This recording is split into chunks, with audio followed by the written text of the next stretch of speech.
औज़ु बिल्लाहिस समीइल अलीम मिनश शैतानिर लईनिर रजीम। बिस्मिल्लाहिर रहमानिर रहीम। अल्हम्दुलिल्लाहिल मअरूफ़े मिन गैरि रुयतिन वल खालिक़े मिन गैरि रबियतिन अल्लज़ी लम यज़ल क़ाइमन दाइमन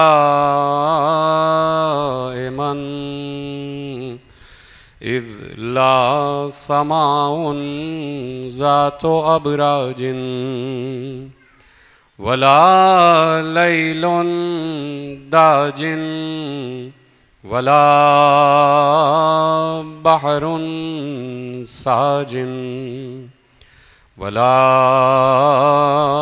अर्ज़ुन ज़ातु मिहादिन वला खल्क़ुन ज़ू इत्माद वस्सलातु वस्सलाम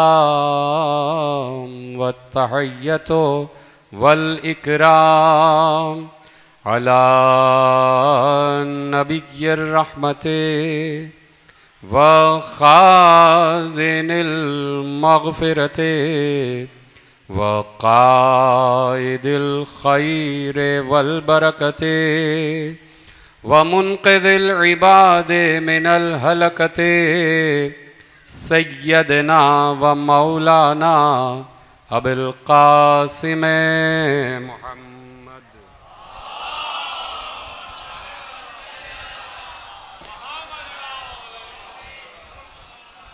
व अहले बैतिहि तय्यबीन अत्ताहिरीन अल मासूमीन अल मज़लूमीन अल मुंतखबीन अल मुंतजबीन अल्लज़ीना अज़हबल्लाहु अन्हुमुर रिज्सा व तहहरहुम तत्हीरा।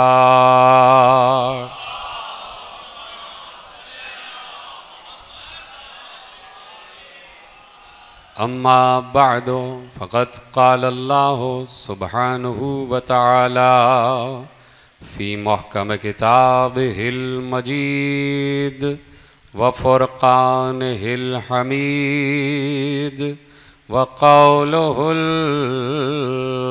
हक़्क़। बिस्मिल्लाहिर रहमानिर रहीम। मा नंसख़ मिन आयतिन औ नुनसिहा नाति बिखैरिम मिन्हा औ मिस्लिहा। सलावत पढ़े मोहम्मद व आले मोहम्मद।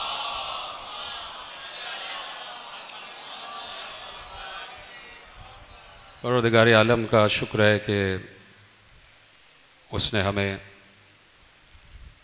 उस मंजिल और उस दर्जे पर रखा हुआ है कि जो दर्जा उसकी मारिफत और उसकी इल्म मर्तबत को पहचानने का दर्जा, इसलिए कि हम उन हस्तियों से और उन ज़वात से मंसूब हैं कि जिन्हें अल्लाह से मंसूब होने के लिए किसी वसीले की ज़रूरत नहीं है, जो बराह रास्त अल्लाह से मरबूत व मंसूब हैं, जिनसे अल्लाह मलक के ज़रिए भी बात करता है और बराह रास्त भी बात करता है। जो भी वही के तरीक़े हैं अल्लाह ने इन मनसूस और मखसूस बंदों से रवा रखे हुए हैं और उन्हीं मखसूस व मनसूस बंदों का तज़किरा अज़ल से हमारा तुर्रा इम्तियाज़ रहा है। हमारी ज़िंदगी भी आले मोहम्मद से मोहब्बत है और हमारी मौत के बाद की ज़िंदगी भी आले मोहम्मद ही से मरबूत है।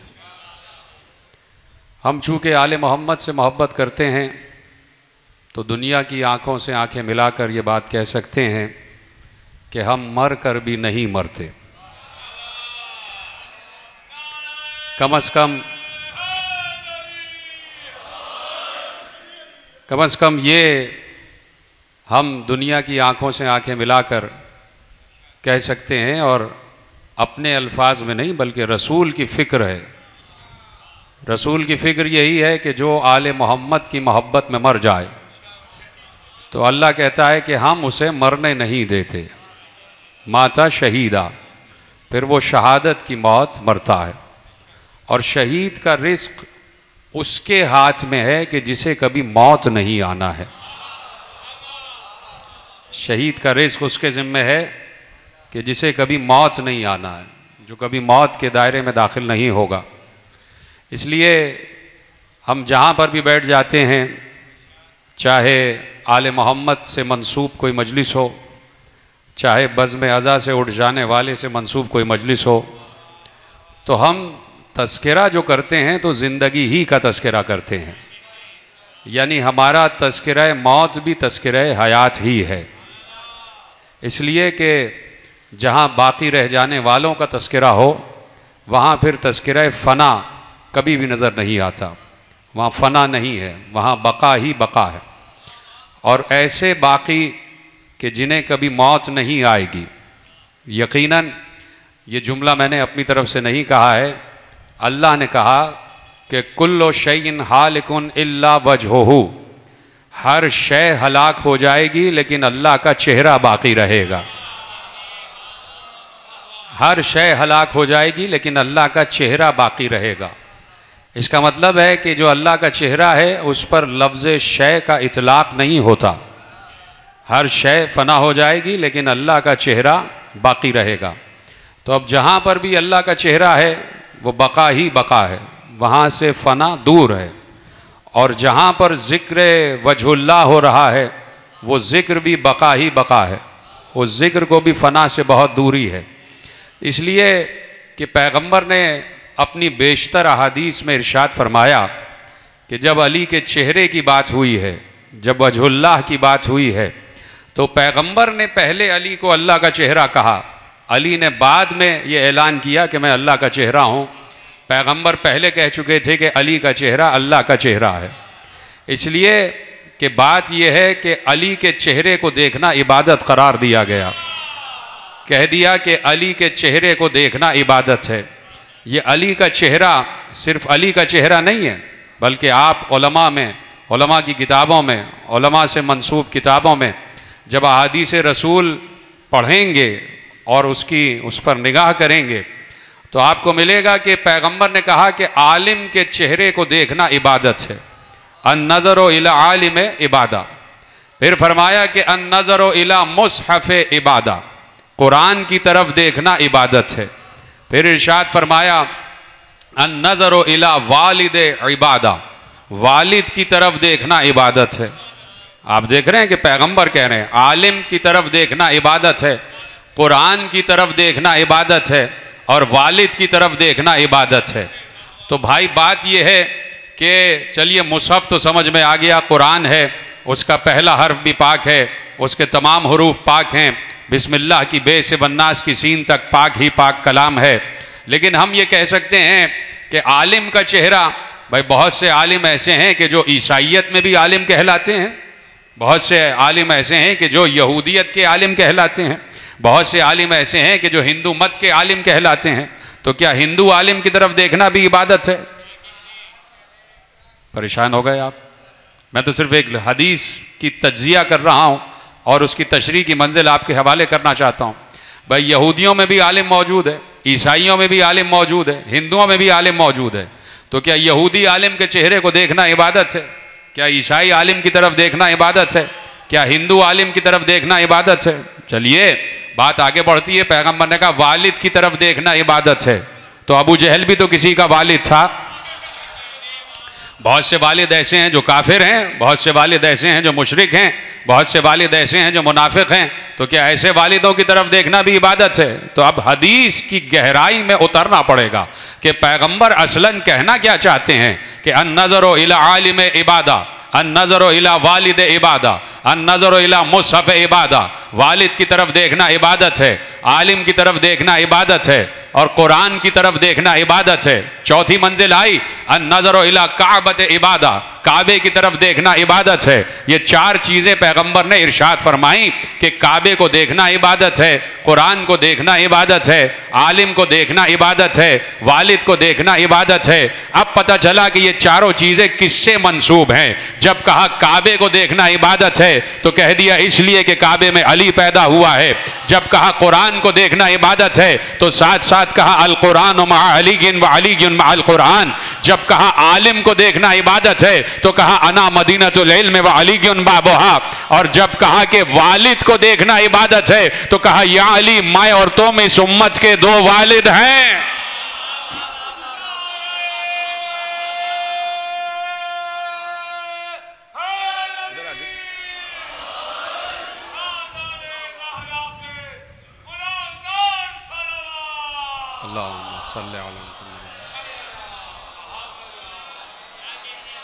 तवज्जो फरमाई कि भाई आलिम इल्म अली से मंसूब, वल्दियत पूरी कौम की, पूरी मिल्लत की, पूरी उम्मत की बल्दियत अली से मंसूब, कुरान अली से मंसूब, काबा अली से मंसूब। और इसीलिए अली के रुतबे बार बार बयान किए जाते हैं कि हम मजबूर हैं इस हद तक कि जब कुरान अली के मर्तबे पर खामोश ना हो जाए, जब कुरान अली के जिक्र पे खामोश ना हो जाए, और फिर कुरान की आयतें मुस्तकिल इरशाद फरमा रहा है परवरदिगार आलम, मा ननसख मिन आयतिन औ नुनसिहा नाति बिखैरिन मिनहा औ मिस्लिहा। हम उस वक्त तक किसी आयत को मनसूख नहीं करते जब तक उस जैसी या उससे बेहतर आयत ना ले आए। तवज्जो फरमाई आपने, हम उस वक्त तक किसी आयत को मनसूख नहीं करते जब तक उस जैसी या उससे बेहतर, नाति बिखैरिन मिनहा औ मिस्लिहा, या तो उससे बेहतर आयत ले आए या उस जैसी आयत जब तक ना आ जाए उस वक्त तक हम किसी आयत को अपने पास वापस नहीं बुलाते, उस वक्त तक हम किसी आयत को मनसूख नहीं करते। तो बहुत सी आयतें हैं कि जो कुरान में आयतें हैं, 6666 आयतें कुरान में आयतों का दर्जा रखती हैं। लेकिन क्या सिर्फ यही आयतें कहला रही हैं कि जो हुरूफ की सूरत में, जो अल्फाज की सूरत में, जो जुमलों की सूरत में मौजूद हैं? नहीं, कुरान खुद कहता है कि आयतों की एक तवील फहरिस्त है, आयतों की एक तवील नौ है, आयतों की एक तवील हैयत है। हमने सिर्फ यही नहीं कि कुरान में बिस्मिल्लाहिर रहमानिर रहीम को आयत कहा है, हमने सिर्फ यही नहीं कि हमने सूरह बकरा को आयतों का मजमूआ 286 आयतें हमने उसमें उतार दी हैं, हमने सिर्फ सूरह निसा ही को आयत नहीं कहा है, हमने सिर्फ सूरह तौबा ही को आयत नहीं कहा है, हमने सिर्फ सूरह मायदा ही को आयत नहीं कहा है, हमने सिर्फ सूरह अनफाल को ही आयतें नहीं कहा है, बल्कि हम कुछ शख्सियतों को भी आयत कहते हैं। हम कह रहे हैं कि मरियम भी आयत हैं। तवज्जो मेरे साथ रहिएगा, हम कह रहे हैं कि मादर ईसा भी आयत है। यानी आयत का मतलब क्या होता है? आयत का मतलब आपसे बेहतर कौन जानता है कि जो निशानी हो, जो अलामत हो। अल्लाह कह रहा है कि मरियम भी अलामत है, मरियम भी निशानी है, मादर ईसा भी निशानी है। फिर इरशाद फरमाया कि ईसा भी हमारी आयत है, ईसा भी हमारी अलामत है। यानी ईसा की विलादत को देखो और उससे हमारी कुदरत का इजहार, उससे हमारी कुदरत के इजहार तक पहुंचो, उससे हमारी कुदरत के इतलाक तक पहुंचो। हमने इसलिए मादर ईसा को भी आयत करार दिया है, हमने ईसा को भी आयत करार दिया है। हमारी निगाह में मूसा भी आयत है, हमारी निगाह में ज़ुहैर भी आयत है, हमारी निगाह में उज़ैर भी आयत है, हमारी निगाह में जनाब नूह की कश्ती भी आयत है, हमारी निगाह में उस कश्ती पर सवार हो जाने वाले भी आयत हैं, हमारी निगाह में नाक़े सालेह भी आयत है, हमारी निगाह में नाक़े सालेह भी आयत है, हमारी निगाह में दिन का रात में तब्दील होना भी आयत है, हमारी निगाह में रात का दिन में बदलना भी आयत है, हमारी निगाह में ये चांद भी आयत है, हमारी निगाह में ये सूरज भी आयत है, हमारी निगाह में ये सितारे भी आयत हैं, हमारी निगाह में ये फरिश्तगान भी आयत है, हमारी निगाह में ये अंबिया भी आयत हैं, हमारी निगाह में सिदरा भी आयत है, हमारी निगाह में तूबा भी आयत है, हमारी निगाह में जन्नत भी आयत आयत है, हमारी निगाह में तूबा भी आयत है, हमारी निगाह में लौह भी आयत है,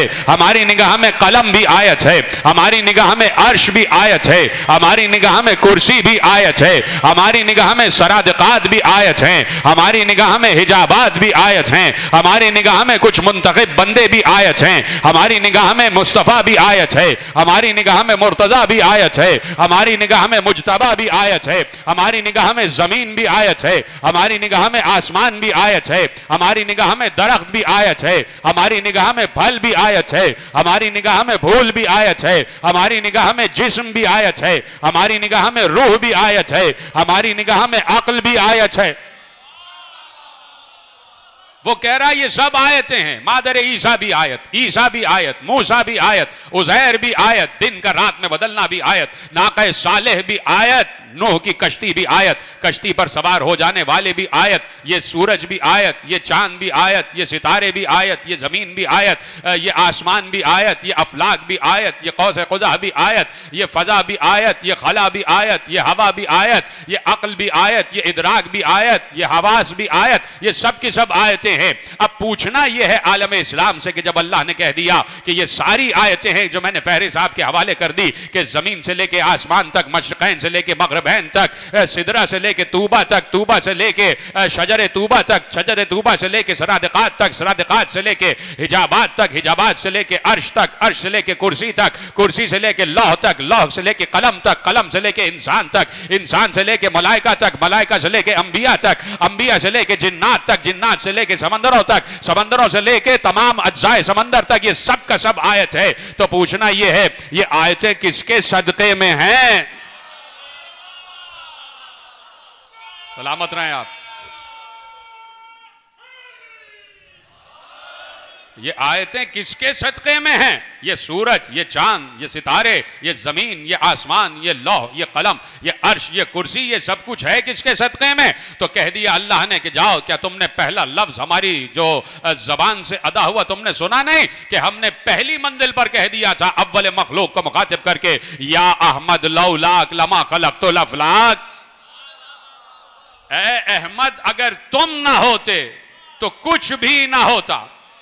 तुम ना होते तो ज़मीन ना होती, तुम ना होते तो आसमान ना होता, तुम ना होते तो चांद ना होता, तुम ना होते तो सूरज ना होता, तुम ना होते तो आसमान ना होता, तुम ना होते तो सरादकात ना होते, तुम ना होते तो हिजाबात ना होते, तुम ना होते तो लौह ना होती, तुम ना होते तो कलम ना होता, तुम ना होते तो अर्श ना होता, तुम ना होते तो कुर्सी ना होती, तुम ना होते तो जिन्नात ना होते, तुम ना होते तो अंबिया ना होते, तुम ना होते तो नाक़े सालेह ना होता, तुम ना होते तो नूह की कश्ती ना होती, तुम ना होते तो कश्ती पे बैठने वाले ना होते, तुम ना होते तो मूसा ना होते, तुम ना होते तो उज़ैर ना होते, तुम ना होते तो ईसा ना होते, तुम ना होते तो मादर ईसा ना होती। ये सब कुछ तुम्हारे सदक़े में है। ये जितनी आयतें हैं सब तुम्हारे सदक़े में है। तो अब जब सब सदक़े में है मुस्तफ़ा के, तो ये तय हो गया कि मुस्तफ़ा से बड़ी कोई आयत है नहीं। जीते रहें, सलामत रहें आप।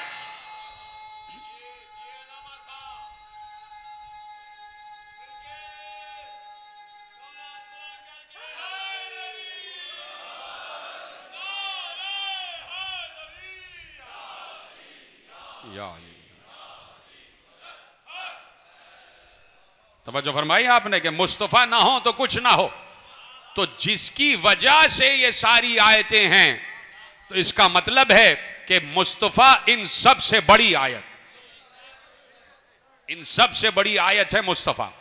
मूसा से बड़ी आयत मुस्तफ़ा, उज़ैर से बड़ी आयत मुस्तफ़ा, ईसा से बड़ी आयत मुस्तफ़ा, मादर ईसा से बड़ी आयत मुस्तफ़ा, नाक़े सालेह से बड़ी आयत मुस्तफ़ा, नूह से बड़ी आयत मुस्तफ़ा, कश्ती नूह से बड़ी आयत मुस्तफ़ा, कश्ती नूह पर बैठ जाने वालों से बड़ी आयत मुस्तफ़ा, हिजाबात से बड़ी आयत मुस्तफ़ा। भाई हद ये है कि मौत व हयात भी तो मखलूक है ना, तो मौत से भी बड़ी आयत मुस्तफ़ा, हयात से भी बड़ी आयत मुस्तफ़ा। जिसके सदक़े में मौत व हयात है, अगर मौत आयत है तो मौत से बड़ी आयत मुस्तफ़ा, अगर हयात आयत है तो हयात से बड़ी आयत मुस्तफ़ा, यानी कायनात की सबसे बड़ी आयत मुस्तफ़ा। तो इसका मतलब है, जुमला दे दूं, आलम इस्लाम ये जुमले को महफूज करे जो हम 1400 बरस से कह रहे हैं कि जब सबसे बड़ी आयत मुस्तफ़ा है तो जिब्राइल से बड़ी आयत भी मुस्तफ़ा है। कह दिया मैंने जुमला जो कहना था। जिब्राइल से बड़ी आयत भी मुस्तफ़ा है, जिब्राइल से बड़ी आयत भी मुस्तफ़ा है, इज़राइल से बड़ी आयत भी मुस्तफ़ा है, मीकाईल और इसराफील से बड़ी आयत भी मुस्तफ़ा है। अगर ये मलाइका बड़ी आयतें हैं तो हर आयत से बड़ी आयत मुस्तफ़ा। जब हर आयत से बड़ी आयत मुस्तफ़ा, तो देखिए मैंने ये जुमला खामखी नहीं कहा, अभी रोक दिया मैंने जुमला कि जिब्राइल से भी बड़े हैं मुस्तफ़ा। मुझे आवाज़ नहीं आई आपकी, इस बात से इत्तेफाक है या नहीं है? जिब्राइल से भी बड़ी आयत है मुस्तफ़ा। अगर जिब्राइल से भी बड़ी आयत मुस्तफ़ा न होते तो काबा कौसैन तक जिब्राइल भी साथ जाता। अल्लाह अकबर। तो काबा कौसैन तक जिब्राइल भी साथ जाते। देखिए मैंने यहीं कहीं किसी मंजिल पर अर्ज किया था कि अमीरुल मोमिनीन हज़रत अली इब्न अबी तालिब अलैहिस्सलातु वस्सलाम ने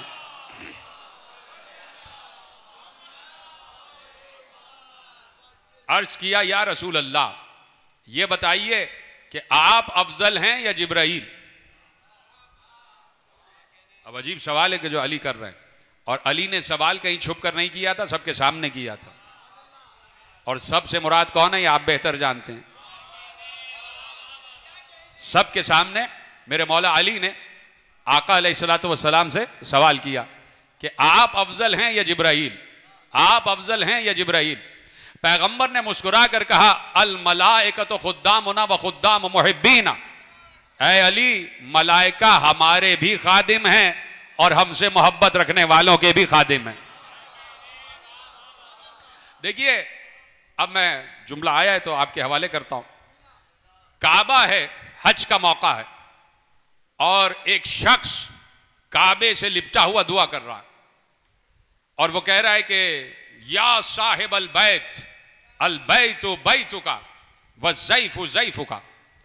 यानी काबे के पर्दे को पकड़ के कह रहा है कि ऐ इस बैत के मालिक, ऐ इस घर के मालिक, ये घर तेरा घर है और ये मेहमान तेरा मेहमान है। जुमला पर गौर करें, या साहिब अल बैत, अल बैतु बैतुका व ज़ैफु ज़ैफुका। ऐ इस घर के मालिक, ये घर तेरा घर है और ये मेहमान तेरा मेहमान है। अली उसके ये जुमले सुन रहे थे, अली ने उसके ये जुमले सुने और अली ने उसको देखा।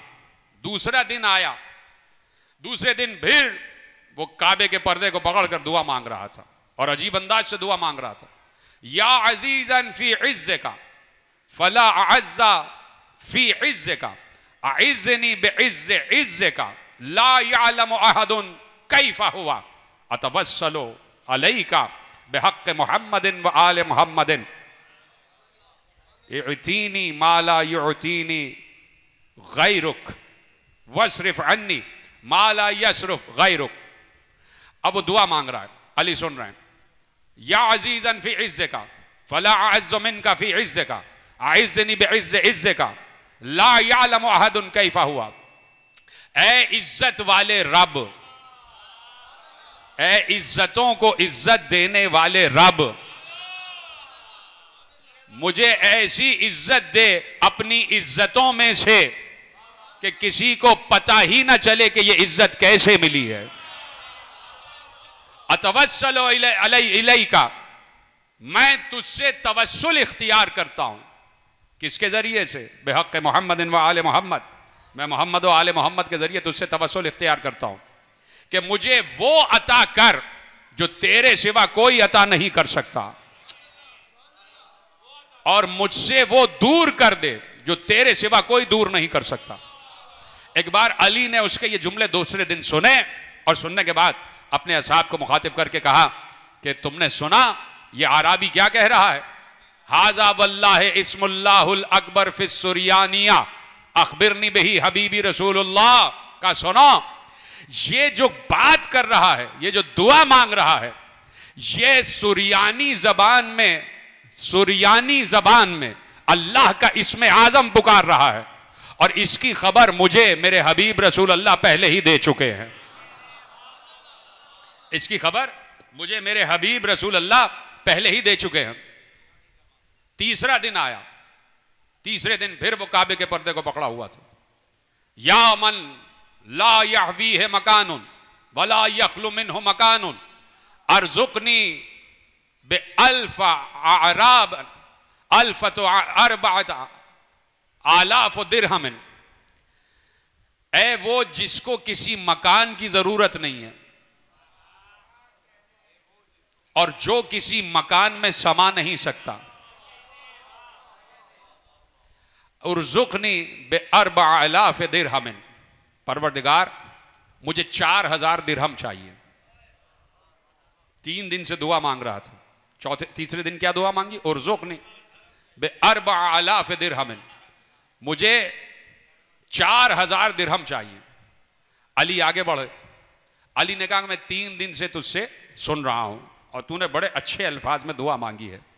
तूने कहा कि परवरदिगार मुझे वो अता कर जो तेरे सिवा कोई अता नहीं कर सकता और मुझसे वो दूर कर जो तेरे सिवा कोई दूर नहीं कर सकता।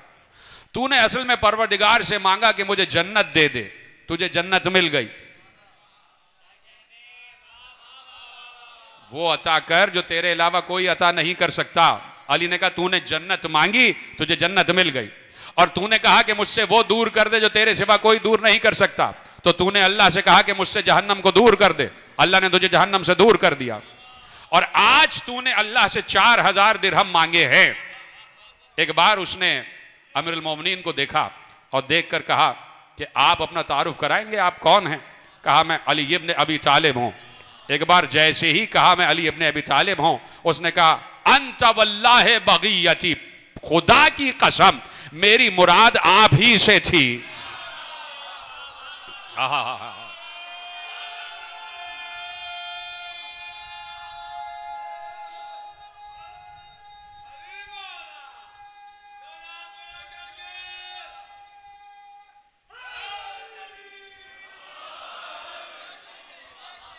अंत वल्लाह बगियती, खुदा की कसम मेरी मुराद आपसे थी, आप ही मेरा मकसद पूरा कर सकते हैं।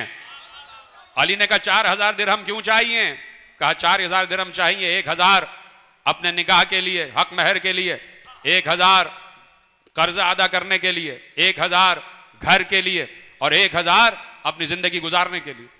अली ने कहा जब यहां से फारिग हो जाना मक्के से तो मदीने आ जाना, मैं तुम्हें दूंगा। कहाँ बैठे हैं आप? मैं तो एक जुमले की तरफ, एक जुमला मैंने कहा था उसको समझाने के लिए ये पूरी रवायत आपके हवाले कर रहा हूं। कहा तुम आना, मैं जामिन हूं, 4000 दिरहम मुझसे ले लेना। मांग किससे रहा है, मिल किससे रहा है?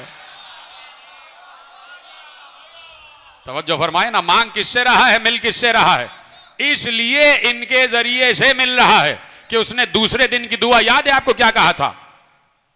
दूसरे दिन की दुआ में उसने क्या कहा था? अतवस्सलु इलैका बिहक़्क़ि मुहम्मदिन व आले मोहम्मद, मैं तुझ तक पहुंचने के लिए मोहम्मद व आले मोहम्मद का वसीला इख्तियार किए हुए हूं। तवज्जो फरमाई। तो अब मांग रहा है अल्लाह से, मांग रहा है अल्लाह से और मिल रहा है अली के जरिए। ये कोई अनोखी बात नहीं है, ये कोई अनहोनी बात नहीं है। पीछे वाले हजरात चुप बैठे हैं तो उनकी खिदमत में जुमला अर्ज कर दूं कि भाई जब कोई साइल आपसे फकीर भीख मांगता है तो आप ये थोड़ी कहते हैं कि लो जेब में से निकाल लो। आप अपना हाथ जेब में डालते हैं, अपने हाथ से देते हैं। तो आप तो अपने हाथ से दें, क्या अल्लाह अपने हाथ से नहीं दे सकता?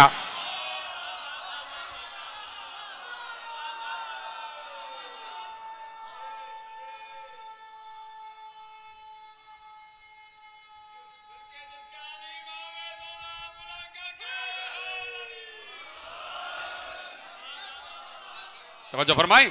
तो वो भी अपने हाथ से दे रहा है। तो कहा कि आ जाना मदीने और 4000 दिरहम मुझसे ले लेना। गुजर गया हज का जमाना, अली वापस आ गए। ये आराबी वहां से हज के दौरे से फारिग होकर आया मदीने और मदीने में पूछ रहा था कि मुझे कोई है जो ले जाए अली इब्न अबी तालिब के दरवाजे की तरफ। सामने एक नौजवान नजर आया, हसीन तरीन, खूबसूरत तरीन, जिससे ज्यादा हुस्न किसी ने देखा ही नहीं। उस नौजवान ने कहा आओ मेरे साथ चलो, मैं तुम्हें अली इब्न अबी तालिब के दर तक ले जाता हूं। एक बार इस शख्स ने उससे पूछा तुम कौन हो? कहा मैं अली का बेटा हुसैन, मैं अली का बेटा हुसैन। इसने पलट के पूछा मन अखूक, तुम्हारा भाई कौन है? कहा हसन। कहा मन अबूक, तुम्हारा बाप कौन है? कहा अली इब्न अबी तालिब। कहा मन जद्दुक, तुम्हारा जद कौन है? कहा मोहम्मद रसूलुल्लाह। कहा मन जद्दतुक, तुम्हारी जद्दा कौन है? कहा खदीजतुल कुबरा। कहा मन उम्मुक, तुम्हारी वालिदा का नाम क्या है? कहा फातिमा ज़हरा। जैसे ये सब सुना तो अराबी ने कहा कि पूरी कायनात की नेमतें तो आप ही के पास मौजूद है।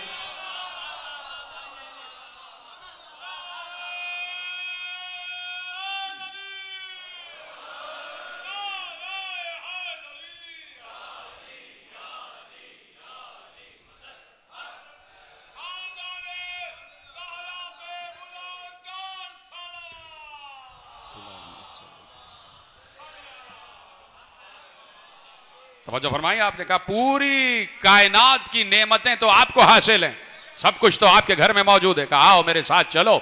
घर में गए और कहा कि बाबा एक शख्स आया और वो कहता है कि आपने जमानत ली थी और वो 4000 दिरहम। अली ने कहा मुझे याद है। जहरा घर में कुछ है? कहा कुछ भी नहीं। पूछा जहरा घर में कुछ है? कहा कि मेरे सरताज कुछ भी नहीं है घर में, फाका है। एक बार अली बाहर आए, सलमान फारसी को बुलाया, का एक बाग था जो पैगंबर ने हमारे लिए लगाया था, उस बाग को बेच दो, जिसमें से फकीरों और मिस्कीनों को जाता था, उस बाग को बेच दो। 12000 दिरहम में वो बाग बिका। 4000 दिरहम इस शख्स को दिए गए। मदीने के फुकरा को मालूम हुआ कि 12000 दिरहम में बाग बिक चुका है। कुछ कहना जरूरी? सब के सब आ गए, अली के पास आ गए। अली ने सब का सब तकसीम कर दिया। क्या आपको हैरानी हो रही है? दस्ते खुदा है अली, यदुल्ला है अली, और यदुल्ला कभी देने से रुकता नहीं है। जो था वो अली ने तकसीम कर दिया।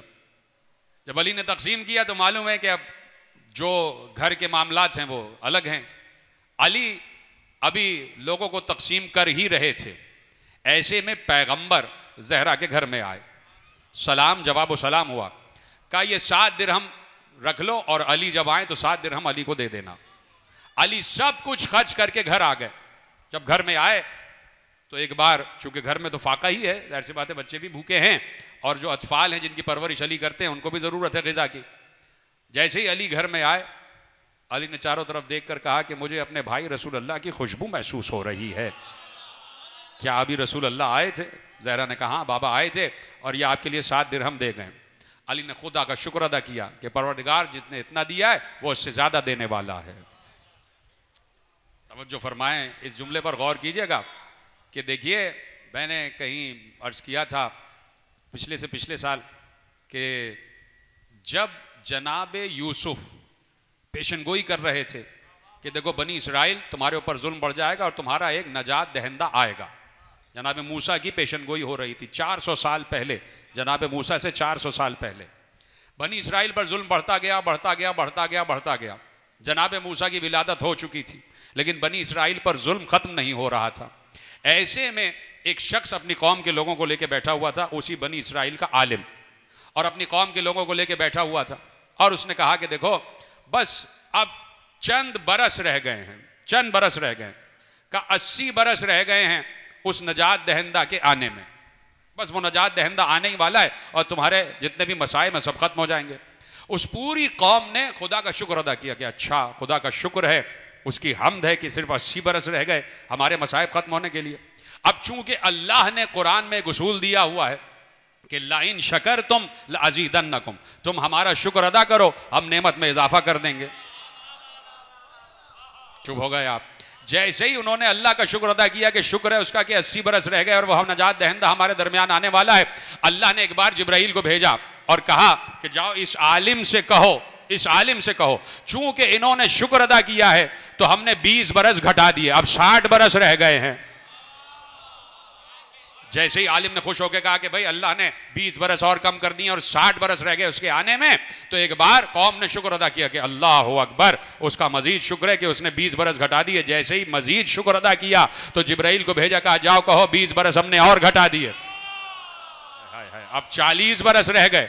एक बार जैसे ही कौम ने फिर शुक्र अदा किया, अल्लाह ने कहा मजीद नेमत में इजाफा करो, 20 बरस और घटा दिए, 20 बरस रह गए। एक बार कौम ने और शुक्र अदा किया, एक बार अल्लाह ने कहा जाओ कह दो कि 20 बरस भी खत्म कर दे, जरा निगाह उठाओ वो मूसा आ रहा है।